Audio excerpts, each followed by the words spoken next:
北大天才很多，但具有传奇色彩的，柳智宇算得上一个。柳智宇金光闪闪的履历，曾让多少学子惊叹。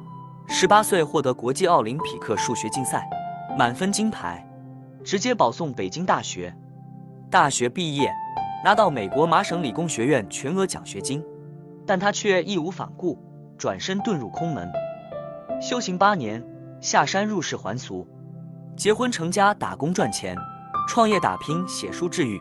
对于他大起大落的人生，有人惋惜他的才华，有人理解他的选择，还有一些人质疑他还俗是为了逐利。而对于这些，他从不解释，只是淡淡的说道：人生每一步都算数，都是人生非常宝贵的财富。那么柳智宇究竟是甘愿自我埋没，还是看破红尘？从他的人生故事里，我们又能获得怎样的人生思考？一，别人只看见我飞向山顶，却不知道飞得很累。柳智宇出生在武汉，一户高知家庭，父亲是大学老师，母亲是工程师。智商119的他和同龄人比起来，算不上特别聪明，但他有一个特点，就是做事专注。因此，初中时他以优异的成绩保送到武汉一所全国重点高中就读。一直以来，柳智宇认为数学有一种化繁为简、超越世俗的魅力，因而喜欢沉浸在数学思维中。高2下学期，他凭借优异的成绩入选奥数国家队。当时学校老师非常看好他，相信他能取得好成绩。果然，柳智宇不负众望，在俄罗斯数学竞赛中直接获得了满分金牌。然而大家不知道的是，对名利淡薄的柳智宇只觉得这枚奖牌对他人重要而非自己。实际上彼时的他正饱受着眼疾的痛苦，由于他长时间用眼，导致眼睛承受着巨大压力。起初柳智宇只觉得眼中有沙粒在滚动，但后来变得酸胀疼痛，即使休息一夜，第二天也仍然不舒服。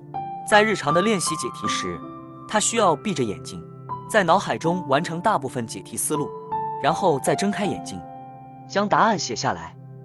以至于在参加奥数比赛时，最后半小时他出去休息了2分钟，回来后才将剩下的题做完，最终拿下了满分。奥数得奖后，柳智宇获得北大保送名额，但他仍然继续忙于各种竞赛。对于此，他感到困惑，同时也因为和同学的交流越来越少，感到孤独。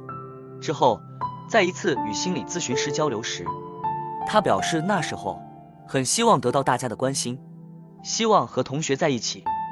事实上，高中时期的柳智宇因参加各种数学竞赛，内心变得迷茫。他不想人生只有数学，而他希望未来能像庄子、佛陀那样修行。2. 放弃名利，遁入空门。进入北大后，柳智宇的眼病日趋恶化，不论是中医还是西医都无法医治，那是他最困难的时候，几乎什么都做不了。之后，他参加了北大禅学社，在那里通过学习佛学，探索人类心智和生命成长，对他很有启发。于是大2开始，柳智宇就去寺里做义工，打扫卫生，参与耕读社的活动，带领大家朗读经典国学，甚至还组织过捐赠助学凤州等活动。随后，很多参加活动的同学表示心态转变，不再焦虑内耗。大学时期，尽管柳智宇眼疾很严重，但他的学习成绩仍然排在年级第4，科研成果也能得到老师的认可。可是就在他拿到美国名校入场券时，他却转身遁入空门。对于此，他在自传书《人生的每一步都算数》中这样写道：去国外念书只是别人的希望，我只渴望追求生命真理。这一次，他遵从了内心的声音，虽然家人多次劝阻，但他还是执意上山。寺庙里的生活规律又清静，天不亮就起床诵经，然后开启一天的劳作学习。在这里，他感到无比轻松，没有焦虑，放下包袱，活得豁达坦荡。然而山上的生活并非一帆风顺，有时会连续干活一整天，后来再加上一些校对书稿的工作，这让本就体弱的柳智宇病了大半年。在寺庙里，除了艰苦的体力劳动外，柳智宇还参与了教师律典的工作和校刊大藏经。不仅如此，为了完善僧徒的教育体系，他还重新编制了一套课程，包括修行方式、如何帮助新来的僧人适应新生活等。但因这些打破了以往的惯例，引起一些老法师的不满，最后也就束之高阁。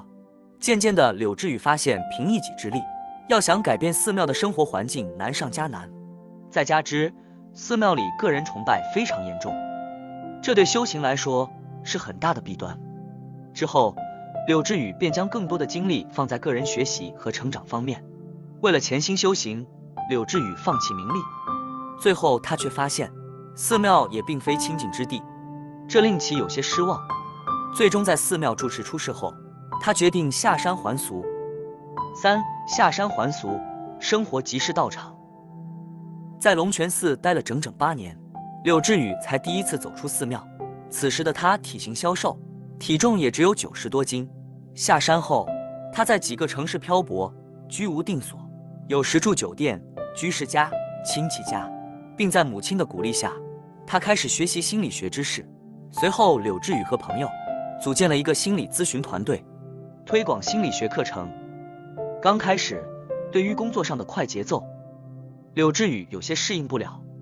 之后，他将心态调整好，很快就在工作需求和内心状态间找到平衡。去年底，他还创办了自己的心理咨询公司，希望将心理学与传统文化相结合，共同解决现代人的心理问题，同时培养心理学方面的人才。由于创业初期业务收益还不太稳定，这让柳智宇倍感焦虑。好在经过半年时间的努力，公司也实现了营收平衡。除此之外，柳智宇还结婚了，妻子也是一名佛教徒，两人情投意合，三观一致。结婚后，柳智宇不仅感受到妻子在生活上无微不至的照顾，还能感受到夫妻间身心灵合一的美妙。与此同时，他还完成了自传书《人生每一步都算数》。